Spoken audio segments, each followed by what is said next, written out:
Good morning, Sam. It is Tuesday, November 22nd, 2022. I know this location is a little bit different. I'm in my office today. I'm not used to making Sam and Meshach on Tuesday, but we're gonna go into it. So it is hitting that time of year. That time of year where things are getting a little chillier, things are getting a little cozier. People are, looking to potentially find love. And I wanted to share some of my best tips for first date ideas, some do's and some don'ts, just for people out there that might be looking for something in the next couple of months. So let's say you meet someone, whether it's online as many of us do today, or maybe in person in a class, whatever, and you want to go on that first date. You want to take the first step. I want to give you a little bit of advice of places to go, places not to go, and what to think about as you're planning your first date. The goal with a first date is to get to know somebody. You want to understand who they are. What are their likes? What are their dislikes? Do you guys seem compatible? Do you guys not seem compatible? What things do they want in life? What things are they excited about? What interests them? The number one way that you're going to get to know these things is just by talking with the person, right? Genuine, open communication is the way that these things happen. And so you want to be in a place where it is easy to have a conversation like that. Right? So I think a common mistake that people make on a lot of first dates is they schedule something like going to the movies, which can be really fun and it's really great to go to the movies with your friends. But if you're going to the movies on a first date, the movies is an experience where you sit for 2 hours in the dark next to each other and you look at a screen and you watch a movie. Now, if I know someone for a long time, it can be really fun to go to the movies. And then afterwards we chat about the movie. But with someone on a first date, number one, it's just not a place to have a conversation. You can't really have a great conversation while the movie's playing unless you're like disrupting the experience of the movie. So I would tend to steer clear of movies on a first date. Third, fourth, fifth date kind of activity, great. Go to the movies, really fun. But as a first date, just getting to know someone, the movies are really not a great first date. So before I give some actual like location specifics, I think there's some must-be's that we should go over, right? So number one, the location of your date must be a place that's common turf. Right? So it's a place that both of you guys can go to. It's a public setting.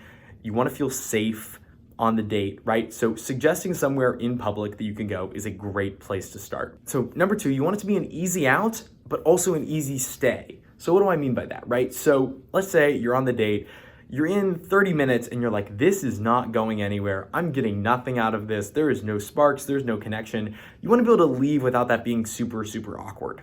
Right? That's another reason why the movies aren't great. If you're not connecting with someone, you're stuck sitting there watching a movie for 2 hours. Whereas doing something where you can just say, hey, this was great, I gotta run, and you can just get up and go without that being a big deal is perfect. Number three, you wanna make sure it's not super expensive, right? There's no reason to spend a ton of money on the first date. You're getting to know someone, not getting to know their wallet. And so finding something to do that's not crazy expensive is gonna be the way to go, right? You don't need to spend a lot of money to have a lot of fun. Sam, I know you've made videos about this of, ideas where you can spend no money for a date night. I'm gonna give my 3 favorite places to have a first date. Number one, coffee shop. I think coffee shops are a great place for a first date for a couple of reasons. One, it ticks all the boxes, right? It's a common turf space. There's an easy out, right? You can sit down, have a cup of coffee. After 30 minutes, you can say, hey, I got a thing I gotta go to. You can get up and go. You can also sit there and have that cup of coffee for 4 hours. You can order another cup of coffee, right? Very easy to have that conversation and not super expensive, right? You're spending less than $10 maximum, even if you guys both get really like nice fancy coffees. Number two, this one's a little bit more interactive, is doing a bookstore first date. I think a bookstore first date is great for a couple of reasons. One, you kind of get to know somebody just by like what kind of books that they like. You don't actually have to buy any books, but you can go to a bookstore. Sometimes a used bookstore is really fun because they just like have an assortment of like weird books and just walk through and take a look at what they have. Maybe show someone the books that you like, ask them what kind of books they like. You can kind of get to know a lot about a person through that experience, right? If maybe you're not as comfortable just like sitting down and having a conversation, actually having the activity to do, right? Like we're walking through a bookstore, we're gonna look at this thing, we're gonna look at that thing, can be a lot of fun. So I highly recommend the bookstore first date. And again, the bookstore first date can be completely free. You don't have to buy any books. You're just there to have a good time. Number three is to go out for drinks. I love going out for drinks. It's very similar to coffee, a little bit more adult. A little bit more evening focused, right? I don't want to have a cup of coffee at 6 p.m., but I would love to sit down and have a beer. The drinks don't even have to be alcoholic, but there is something nice about like actually ordering an alcoholic drink and like sitting down at a bar or at a restaurant with someone and having a drink. Again, it ticks all of those boxes that coffee does, right? Common turf, easy out. You can have one drink and peace out. That's it. And it's not super expensive. I mean, unless you're ordering something crazy. But generally speaking, you can order a couple of drinks for under 10 bucks. No big deal. Dinner is another one that I commonly hear, and I'm gonna tack this on at the end with a caveat, right? So I think dinner can be a great first date. My suggestion would be that dinner is a little bit risky. A couple of reasons. One, the out is not quite as easy, right? You're there and maybe you're halfway through dinner and you're like, oh, this really isn't working.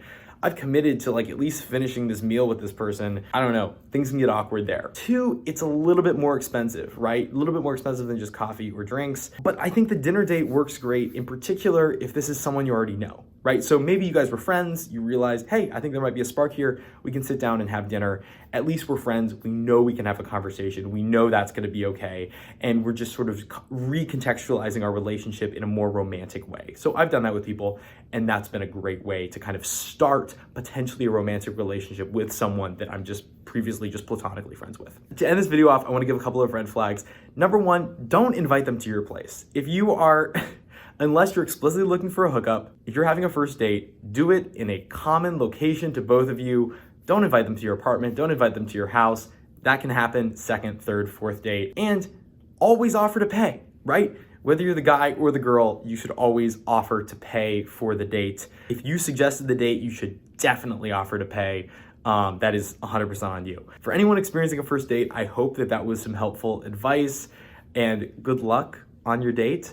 Sam, your video yesterday was really, really funny. I know mine today was not nearly as entertaining. I am so excited about this charity event that we're doing. Please take a look at the link down in the description to donate to the Conservation Fund. We are 75% of the way there to our goal of $1,500. Donate to the Conservation Fund by the end of this week. Please consider donating. It's a wonderful cause. Sam, I love you and I miss you. It's so much fun to do these videos every day. I love I love just like the weirdness and variety that we come up with.